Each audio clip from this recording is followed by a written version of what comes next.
Jumpa lagi di Pintu Damai, hai para pencinta damai. Kita sering mendengar gelar tertentu untuk agama tertentu seperti agama damai, agama cinta kasih, agama pengampun, dan lain-lain. Pastilah gelar itu mencerminkan kebenaran agama tersebut. Gelar itu juga menjadi pengingat dan perjuangan bagi agama tersebut untuk tetap mempertahankan gelar yang baik itu. Islam digelari agama damai, ya harus berjuang membuat semua orang damai. Agama Kristen digelari agama kasih, ya harus berjuang mengasihi dengan lebih luas lagi. Gereja Katolik sering juga disebut agen perdamaian. Apa ya muatan ungkapan itu? Pantaskah sebutan itu disematkan kepada gereja Katolik? Mari kita lihat. Gereja Katolik yakin bahwa damai akan dirasakan dalam lingkungan orang-orang yang menghormati hak ajasi sesama manusia karena kodratnya, bukan karena fungsi orang itu.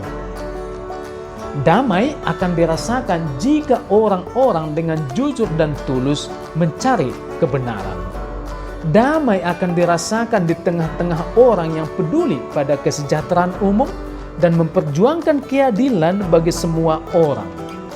Jadi secara luas, Gereja Katolik memahami perdamaian sebagai terciptanya suasana kasih di tengah dunia. Gereja mengimani kasih Allah kepada manusia hadir secara nyata dalam diri Yesus Kristus. Sebagaimana kasih Allah ini nyata kepada manusia, maka manusia memiliki cara baru untuk menyapa orang lain, cara baru untuk memperlakukan orang lain, yakni dalam kasih.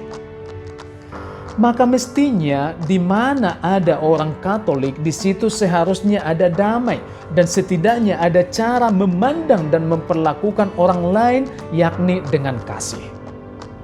Dan kasih pasti selalu terarah kepada damai.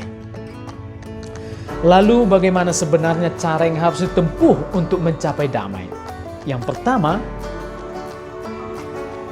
yang harus dilakukan untuk menciptakan perdamaian adalah dengan berdoa.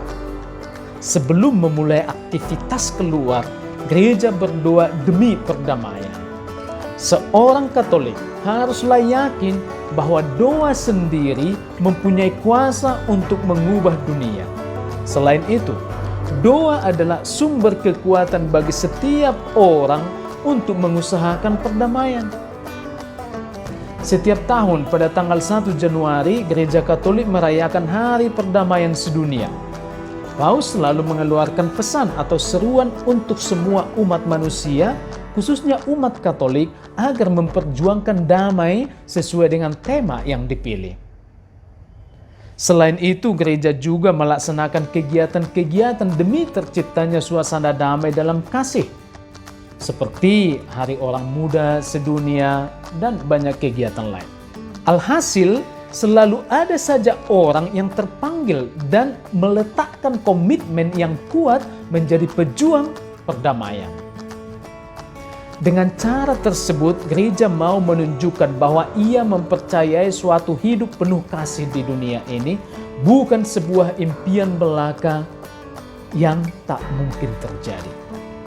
Yang kedua, gereja mengeluarkan banyak sekali dokumen berkaitan dengan seruan perdamaian, misalnya Pacem in Terris, Nostra Aetate, Ad Gentes, Ecclesiam Suam, Laudato Si, Fratelli Tutti, Dokumen Abu Dhabi, dan banyak sekali juga kegiatan-kegiatan yang dilakukan oleh gereja untuk menggalang perdamaian. Yang ketiga, secara politis, gereja melakukan segala cara untuk mewujudkan dan menjaga perdamaian, terutama di sekitar 180 negara, di mana gereja secara diplomatis diwakili oleh tahta suci, membela hak ajasi manusia, mendorong pengembangan ekonomi dan sosial untuk menciptakan landasan supaya semua orang dapat hidup bersama dengan damai dalam masyarakat. dan juga menyerukan pelucutan senjata. Yang keempat, tahta suci juga menjadi pengamat di PBB demi menjaga netralitas.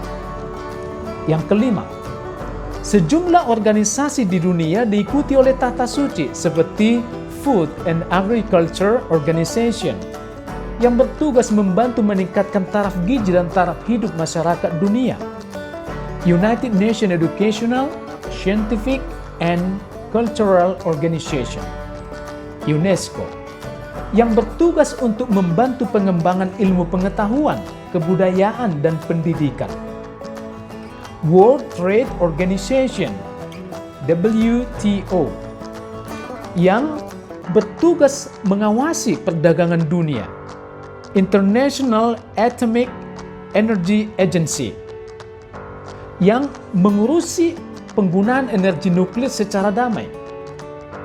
Organization for Security Cooperation in Europe yang bertugas untuk keamanan dan kerjasama di Eropa. Organization for the Prohibition of Chemical Weapons yang bertugas untuk menentang penggunaan senjata kimia. United Nations High Commissioner for Refugees yang bertugas mengurusi para pengungsi dan tawanan perang.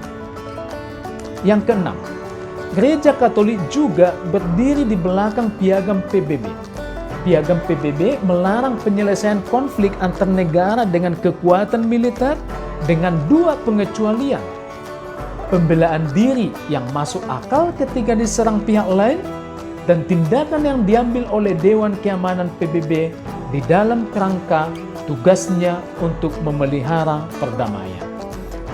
Kiranya fakta-fakta ini menunjukkan bahwa Gereja Katolik itu agen perdamaian. Namun dunia belum damai, perjuangan masih panjang. Teruslah berjuang untuk perdamaian, sebab dunia ini dicipta dengan damai. Tuhan mengutus Sang Raja Damai Yesus Kristus untuk menegakkan damai di dunia ini, kini melalui gerejanya. Dan dunia ini akan berakhir dengan damai juga. Semoga damai di bumi. Pace e bene, terima kasih.